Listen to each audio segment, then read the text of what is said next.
to all the families of the barangay, and distribution is done by the police force. We deliver services of the city government, conduct libreng gupit by PNP, military, and civilian barbers. Before the program, the PNP entertains the public with their dancing policemen and women.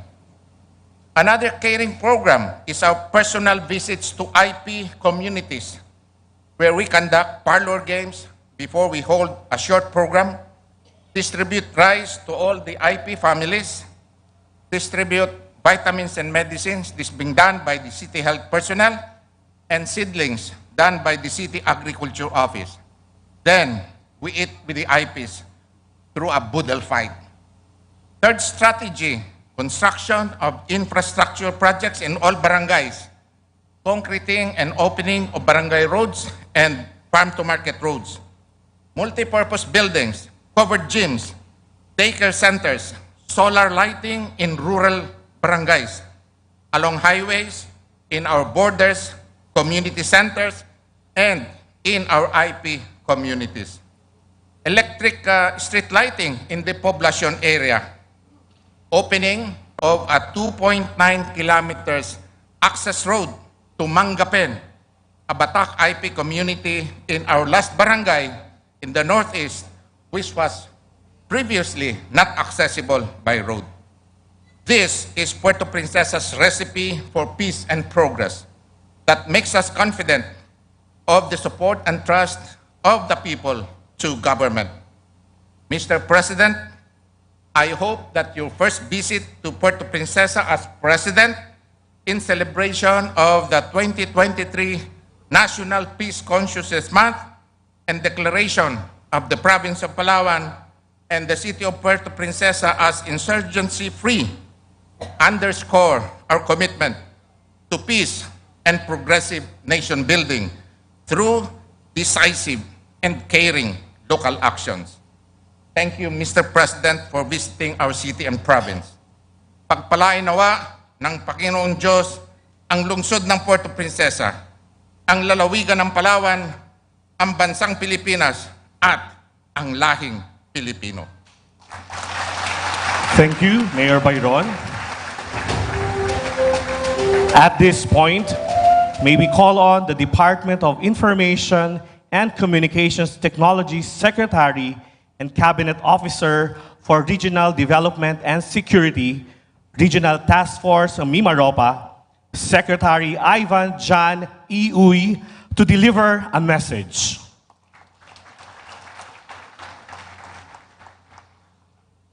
Your Excellency, Mr. President Ferdinand Marcos Jr., ladies and gentlemen, good morning. I join every Palawenyo in celebrating the declaration of Palawan as insurgency-free by the Palawan Peace and Order Council. Palaweños have proven that they are staunch defenders of peace, choosing compassion over hatred, understanding over ignorance, and development over destruction. This hard-earned declaration is just a start for Palaweños on this long path of achieving lasting peace and development. This milestone could not have been achieved without the various sectors of society working together towards attaining peace and stability in Palawan. I thank our brave troops of the Western Command of the Armed Forces of the Philippines for keeping Palaweños safe through their operations, to the Mimaropa RTF LCAC led by co-vice chairs from Lon Governor and Regional Development Council Chairperson Jose Riano, and Occidental Mindoro Governor and Regional Peace and Order Council Chairperson Eduardo Gadiano, national government agencies, and local government units for implementing programs and campaigns to improve the lives of our countrymen, and most importantly, to every Palawenyo whose love for peace resulted in eradicating insurgency in the province. As the designated cabinet officer for the regional development and security for Mimaropa, I have seen how Mimaropa RTF LCAC's efforts translated to concrete victories in uplifting the lives of Filipinos, particularly in Palawan. The first semester of 2023 saw Mimaropa RTF LCAC accelerate the implementation of the Barangay Development Program and retooled Community Support Program, expedite basic service delivery, promote military-civilian activities, heighten campaigns for good governance, and counter communist terrorist groups organizing, among others. Peace and development go hand in hand. As such, we shall sustain these efforts through the whole of government approach to replicate Palawan's success in Occidental Mindoro and Oriental Mindoro, and finally, achieve an insurgency-free Mimaropa in the near future. The declaration of Palawan as insurgency-free is a fitting milestone to kick off the government's celebration of National Peace and Consciousness Month this September. This year's theme of the National Peace Consciousness Month, Kapayapaan, Responsibilidad ng Bawat Mamamayan, highlights our collective responsibility to protect peace regardless of religion, culture, and political beliefs. By supporting the NTF-LCAC and its whole-of-nation approach, we shall build a nation that is free from lawlessness, violence, and animosity. Today's declaration is both a reminder and a challenge for peace-loving Filipinos.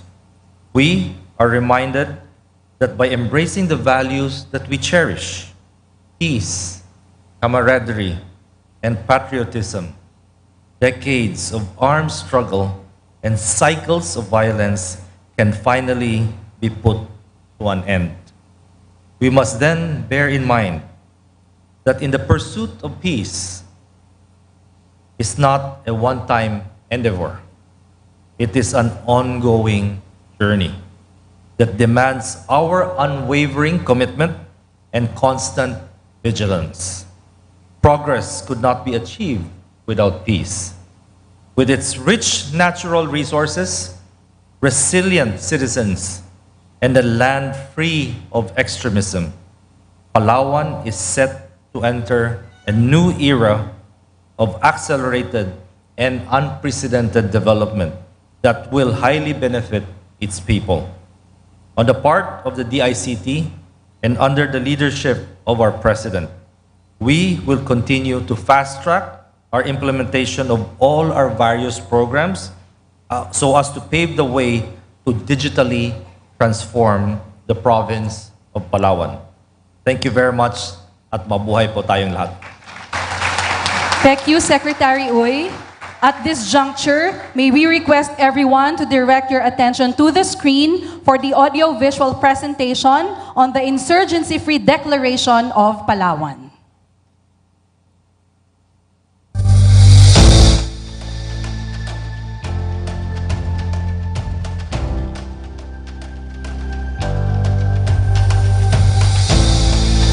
Ang Palawan ay kilala bilang mapayapang lalawigan.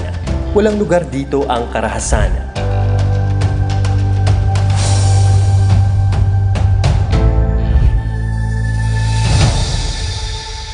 Upang mapanatili ang kapayapaan sa lalawigan ng Palawan, itinatag ang Provincial Task Force Ending Local Communist Armed Conflict o PTF-LCAC noong October 1, 2019, alinsunod sa Executive Order No. 70 na inisyu ni dating Pangulong Rodrigo Duterte noong taong 2018. Ang PTF-LCAC sa Palawan ay binubuo ng 12 clusters.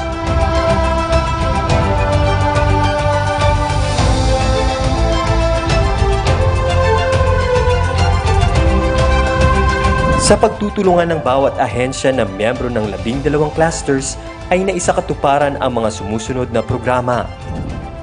Sa pamamagitan ng Community Support Program at ugnayan sa barangay, ay nalalaman ng task force ang mga issue at concerns sa komunidad na maaaring tugunan ng pamahalaan.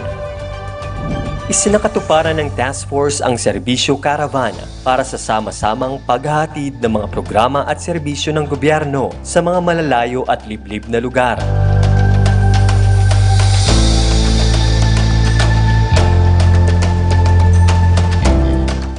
Inorganisa ng task force ang Kadre Palawan na siyang kauna-unahang organisasyon ng mga former rebels sa lalawigan.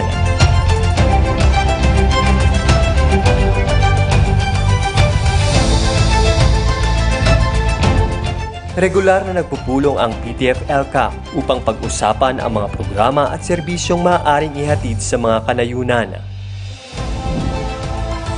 Bahagi ng mga aktibidad ng task force ang pagbibigay ng mga pagsasanay sa mga former rebels na magagamit nila sa kanilang pagbabalik sa komunidad. Sa pamamagitan ng programa sa radyo ay naipaparating sa kanayunan ang mga serbisyo at programa ng gobyerno. Binibigyan ng tulong pinansyal ang mga former rebels sa ilalim ng Enhanced Comprehensive Local Integration Program at Local Social Integration Program para sa kanilang pagbabagong buhay. Sa pamamagitan ng Barangay Development Program ay tinutugunan ang mga kakulangan sa mga barangay na benepisyaryo ng LCAC. Kabilang dito ay ang mga proyektong kalsada, health facility at iba pa.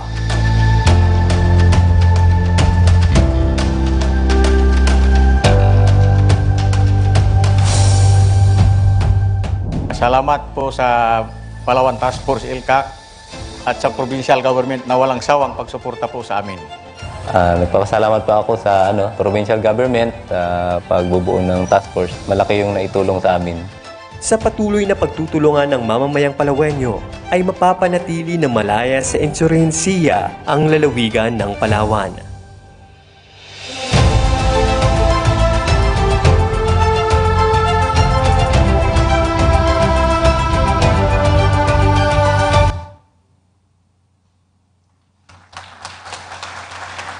And now, may we request Palawan Governor Victorino Dennis Socrates to present the declaration of Palawan Island as insurgency-free. Excellency, Ferdinand R. Marcos Jr., President of the Philippines, distinguished guests, friends, mayad nga adlaw kanindong tanan.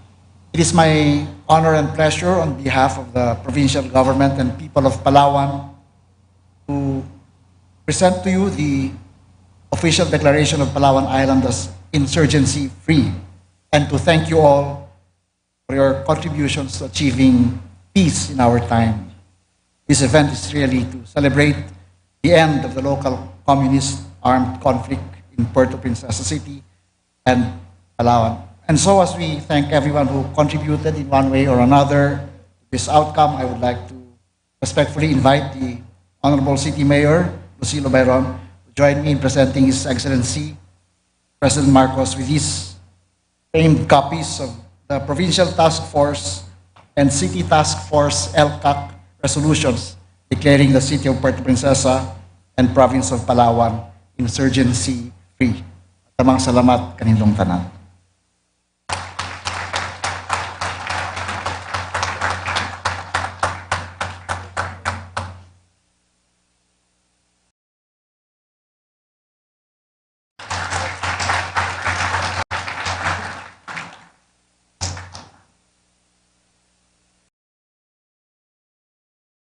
Thank you, Governor Socrates and Mayor Bayron.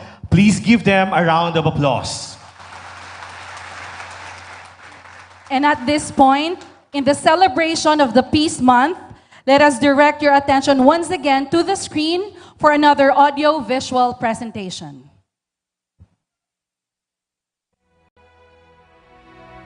The country's peace process started with President Ferdinand E. Marcos Sr.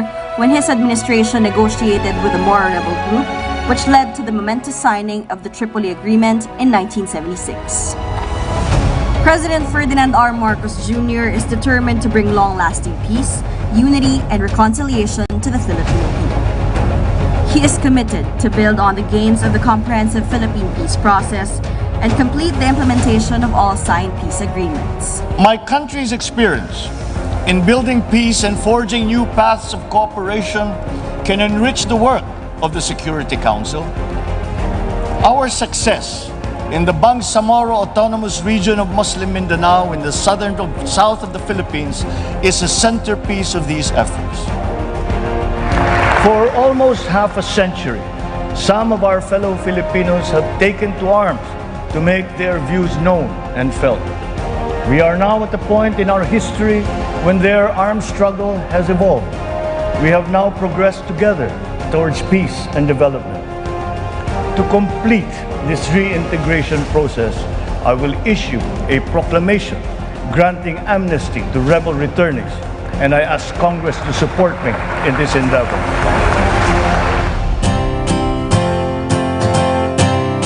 The celebration of Peace Month aims to increase consciousness and understanding among Filipino people on the comprehensive Philippine peace process and encourage their active participation in this effort. This year's Peace Month theme is Kapayapaan, Responsibilidad ng Bawat Mamamayan. This is a call for every Filipino to contribute in fostering a culture of peace throughout the country.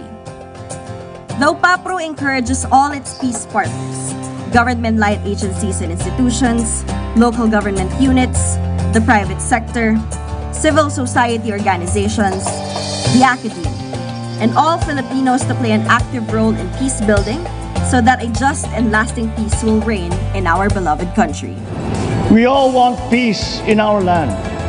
You and your children want a good chance at a better life in a safer, more prosperous country. Sa pangarap na maging mapayapa ang ating bansa, ang pangarap nyo ay pangarap ko.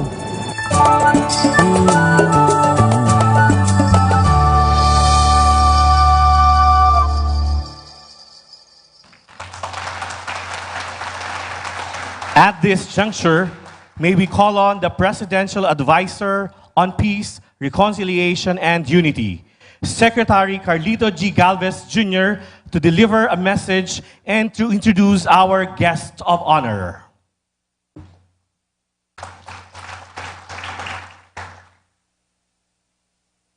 His Excellency President Ferdinand R. Marcos Jr., fellow public servants and peace partners, isang maganda at mapayapang umaga sa ating lahat. This year's National Peace Consciousness Month celebration with the theme, Kapayapaan ay responsibilidad ng bawat mamamayan, is a clarion call that all Filipinos have a responsibility to protect, help push forward, and sustain the gains of the comprehensive Philippine peace process. It is also a reminder that even in the face of adversity, we can unite and reconcile, bridge divisions, and work towards a more peaceful, democratic, and just society. As we launch this important event under Presidential Proclamation number 675 issued in 2004, declaring September of every year as National Peace Consciousness Month, we acknowledge the individuals, organizations, and institutions, most especially our local government units, which have served as instruments of peace building, conflict resolution, and reconciliation. Their remarkable work over years serve as an inspiration and reminder that all of us have a crucial role to play in building a nation where our differences are celebrated, where every citizen's rights are respected, and where everybody's voice is heard and amplified. The opening of the Peace Month coincides with another milestone, the declaration of Palawan as an insurgency-free province. Such declaration is a cause for celebration and testament to the national and local government's steadfast efforts to resolve situations of conflict and put an end to armed violence in our country. We stand before you today with a beaming hope and an ironclad determination as we embark on a journey towards building a more peaceful, progressive, resilient Palawan, as well as other areas throughout the country that are now free from the shackles of insurgency. The key to achieving an insurgency-free province, therefore, is through the establishment of good governance, adherence to the rule of law, and ensuring social inclusion. Transparent and accountable governance build trust among citizens and the government. We commend the local governments of Palawan Province and the Puerto Princesa City for making this very possible.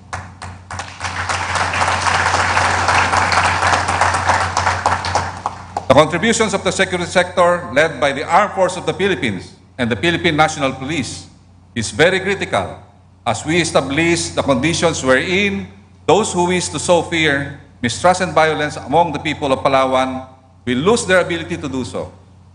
Members of the Armed Forces of the Philippines and the PNP have shown that they are not only peacekeepers but also peace builders as directed by the President.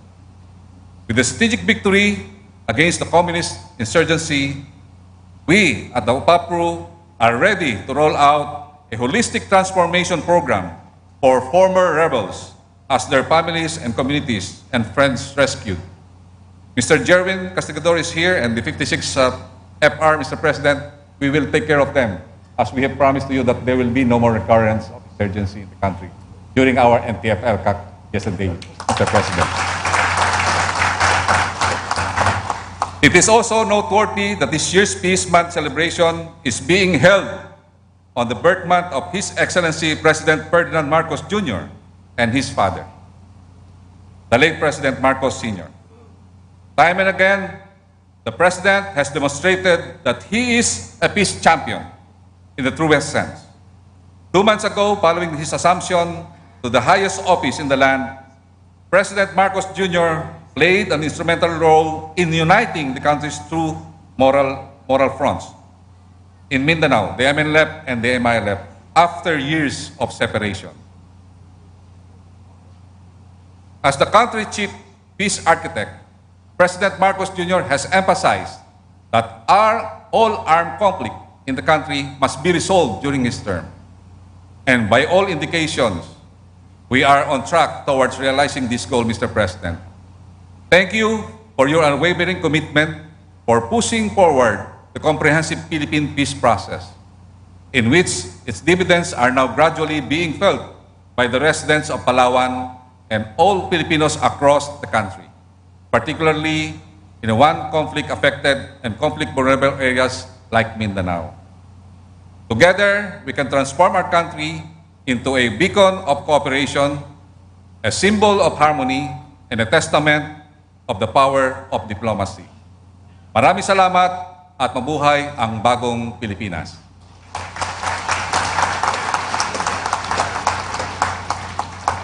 Now, on my important task to introduce our guest of honor and speaker, ladies and gentlemen, the President of the Republic of the Philippines, His Excellency Ferdinand Romualdez Marcos Jr.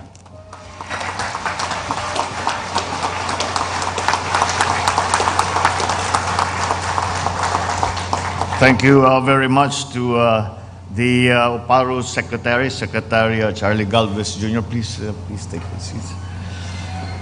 Secretary Ivan Uy of the DICT and currently the Cabinet Officer for Regional Development and Security Task Force LCAC Mimaropa. Our partners now in the peace process. One of the evolutions of our new approach to the peace process in the Philippines.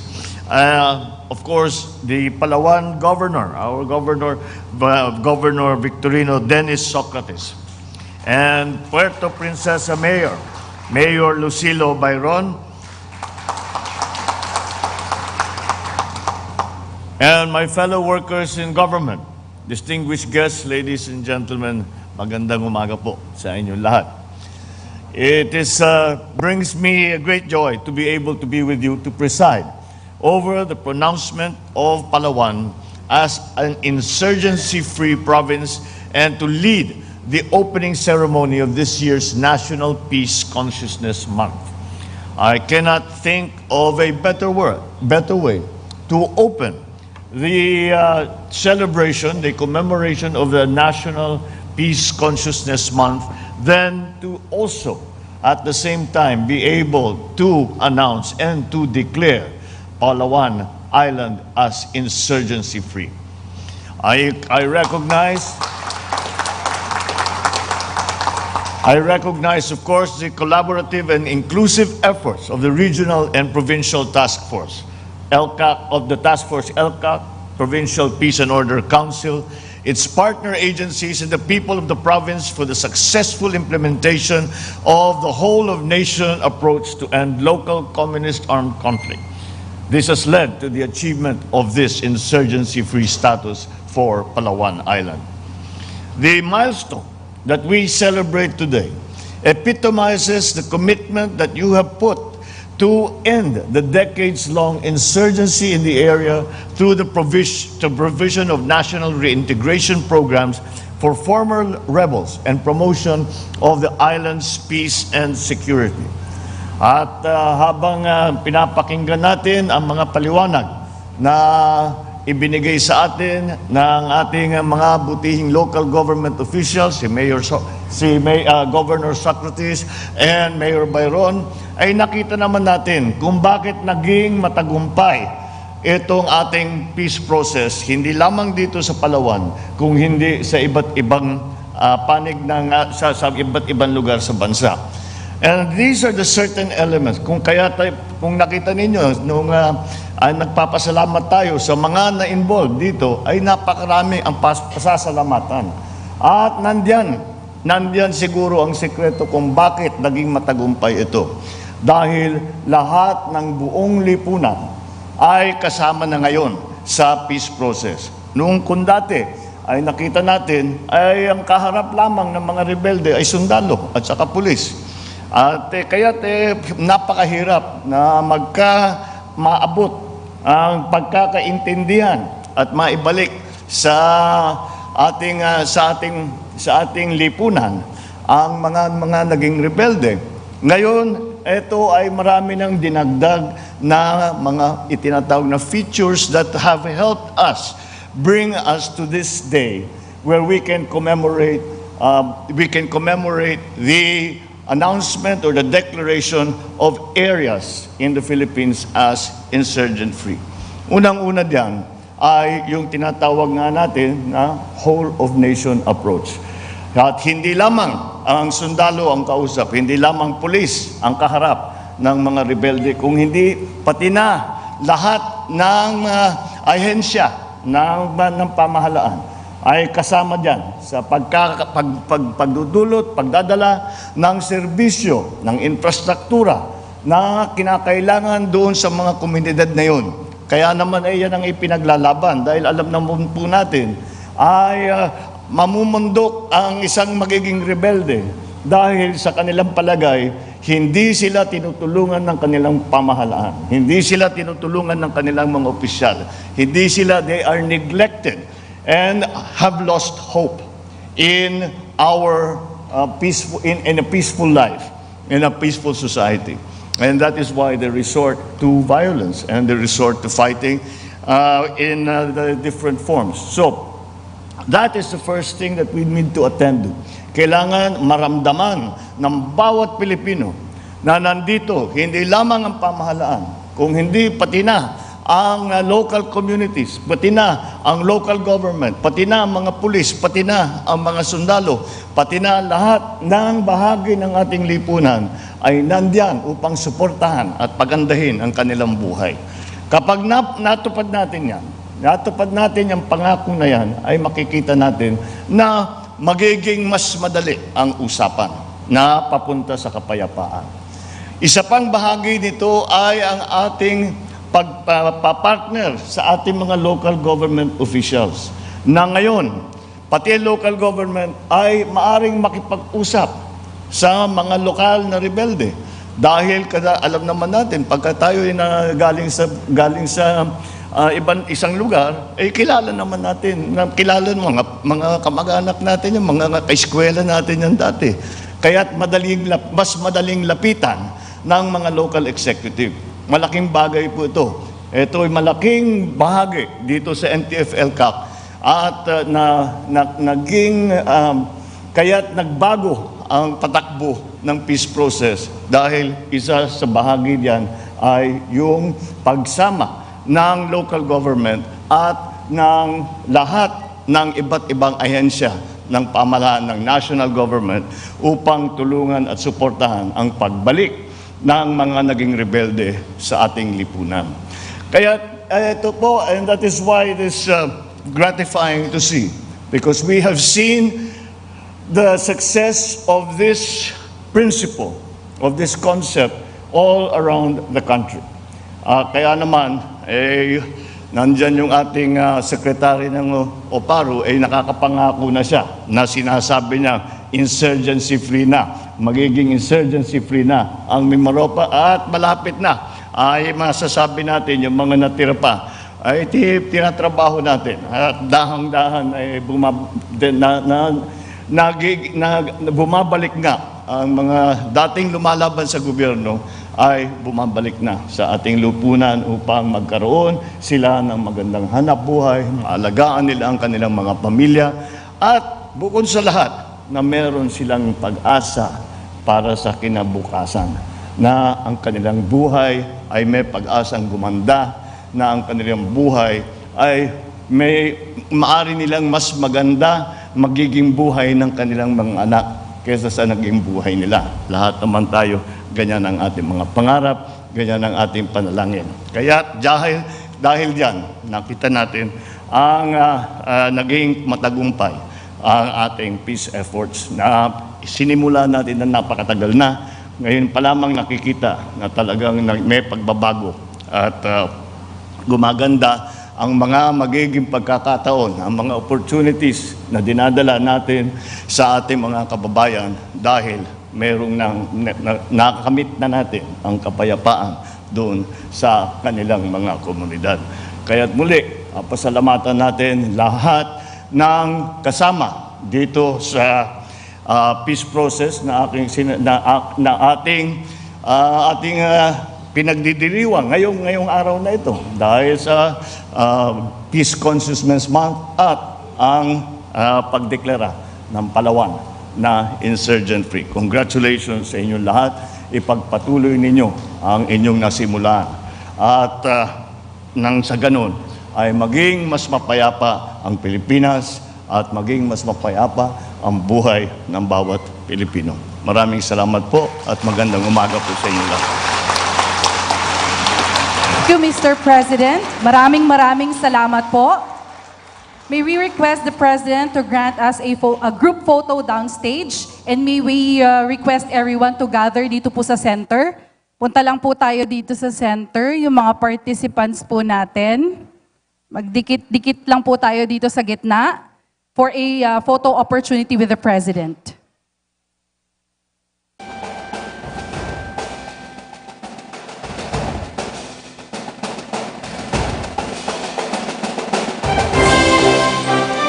Facing the stage po, everybody.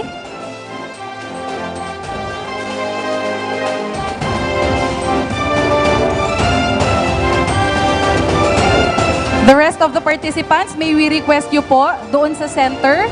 Mag-gather lang po tayo doon sa gitna. Maraming salamat.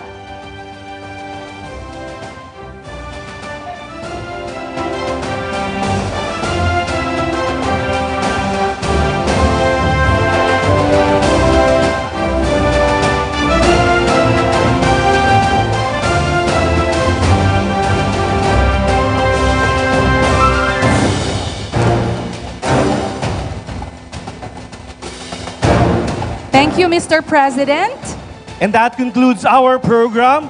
Thank you, Mr. President, for gracing the celebration of the National Peace Consciousness Month 2023 and the declaration of Palawan Island as insurgency-free.